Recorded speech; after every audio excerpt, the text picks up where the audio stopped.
Today's episode is brought to you by Mazars. SoundCartel. How do you go about acknowledging the good work that your staff does? Is it transparent and is it fair? If not, you might have a team of resentful workers who don't care about an honest performance if you're not honest yourself. From SoundCartel, I'm Nicole Goodman, and this is Business Essentials Daily.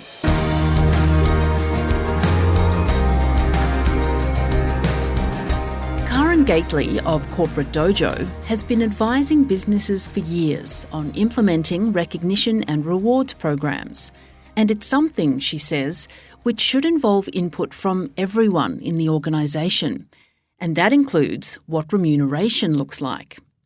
First, Chris Ashmore asks Karen, what is the purpose of a recognition and rewards program?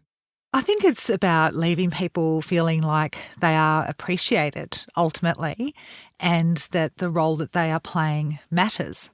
So I think when human beings believe that there is purpose in their work and somebody notices that and is grateful for the level of their contribution, they're entirely more likely to feel that strong sense of belonging, to feel fairly treated. So it's going to have a positive impact on relationships. And, ultimately what it ends up doing is influences people's ability to feel connected with their job and engaged with the organisation. So, obviously one moment of recognition just gives somebody good energy in this moment, but ultimately, it can be a big part of the glue that keeps them with the business.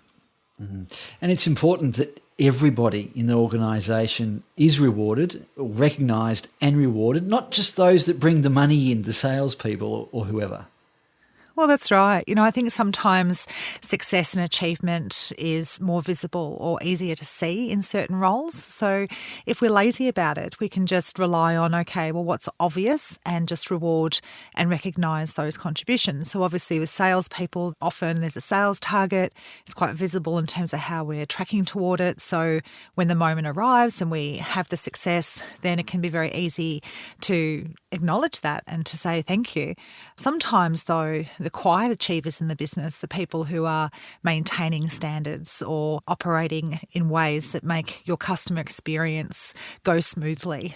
Sometimes those things are harder to see unless you choose to stop and look for them. So it is about understanding what are all of those key drivers to our success as a business, who's making what happen, and then being fair in how much attention we pay toward those achievements, but then also obviously the rewards that come from it. And recognition and rewards, they're often a top-down process. Is it important, do you think, that staff participate in these kinds of programs? Yeah, absolutely, I do. I think there's a great opportunity.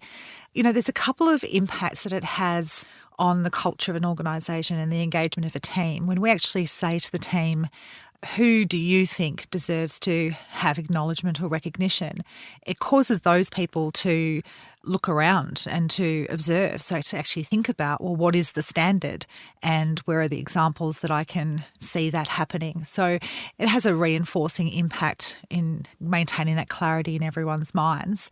But it also makes it very visible that we are looking to reward and recognise the right things. So, when people are actively engaged in nominating their peers, for example, or highlighting examples of success, then they're more likely to have confidence that we are at least considering the right things.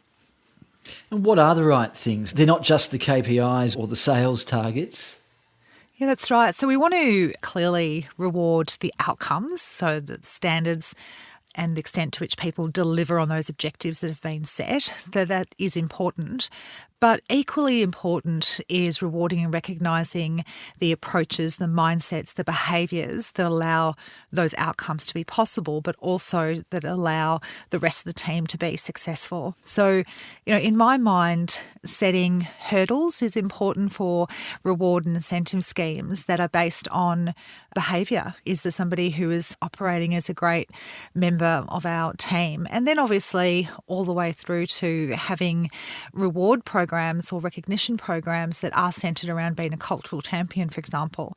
So recognising those who bring an approach or character, a set of character traits that allow us all to thrive. So, as you say, the outcomes are important. The KPIs are a common go-to place when we think about what we should reward. We can actually measure it often, it's tangible, but we also need to see what are those things that ultimately input toward that success that we're creating. What about long service leave? Should that be rewarded? And how would you define a long service? Well, obviously, actual long service leave is defined by legislation in various jurisdictions. So it's important that you do, as an employer, understand, okay, what are people entitled to? But fundamentally, long service is about acknowledging those who have been part of the journey for an extended period of time. So, people obviously have an entitlement to access their long service leave. And I think it's something that can be a great reward, opportunity, recharge, refresh, step out of the workforce for your 12 weeks or whatever it is that you're entitled to.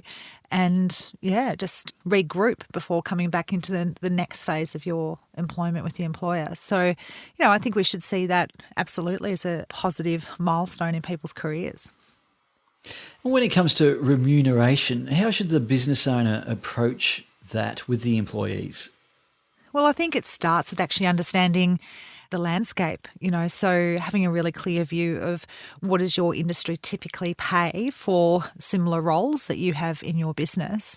Once you actually understand, where within that market range you're paying somebody, it's a good starting point to be able to then have healthy conversations and useful conversations with people about their pay levels. So clearly, for people to feel that they are being fairly rewarded and recognised, their pay is going to be part of that. Clearly, it's not all financial reward, but it is a significant part of it for many people.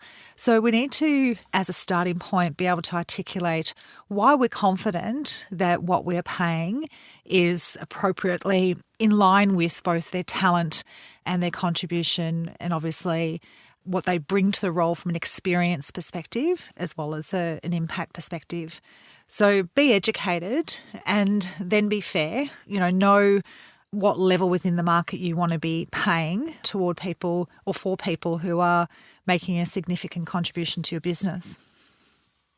The research apparently has it that a lot of employees would ditch, say, a pay rise or other types of remuneration if they could work from home.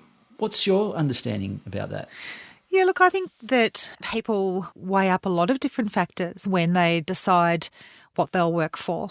I think having flexible work practices has always been, well, for a long time anyway, has been something that the demand has been growing. Obviously, that is well and truly here now. So to be able to maintain balance, to have a pace and way of living that means it's easier to keep up with the demands of life, then people will give up some of their income to have that. So I think, people are looking for what can my employer offer, both in terms of salary. Is it the type of cultural environment that is going to treat me fairly and is going to be rewarding in of itself and, give fair recognition? So then things like what can I actually access in terms of conditions of employment? And so, aside from wages, are there other benefits that employers can give to remunerate employees? Yeah, well, I think obviously there's base pay, as we're saying, let's be competitive around that.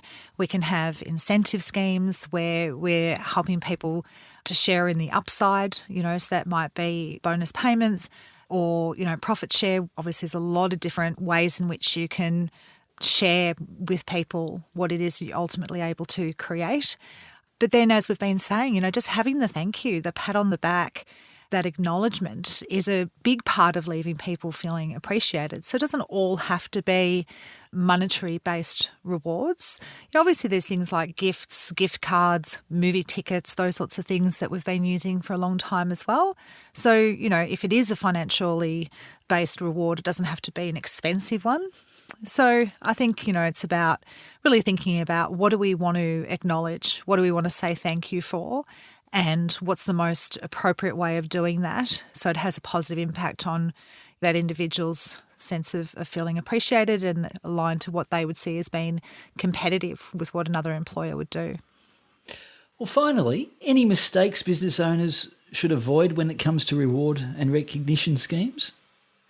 Well, I think, the one that immediately comes to mind is often employers will say to me, oh, but I am very grateful, and they've certainly had good intention in terms of what's going through their mind, but they haven't always communicated. They haven't always actually just said the simple thank yous so that acknowledgement is really visible.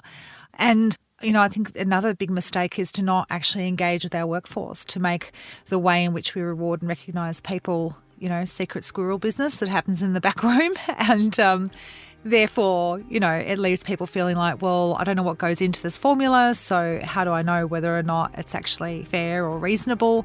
So, a bit of transparency, a bit of engagement with the team around what they believe can go a long way to coming up with the right approaches that people do appreciate. That was Corporate Dojo CEO Karen Gately.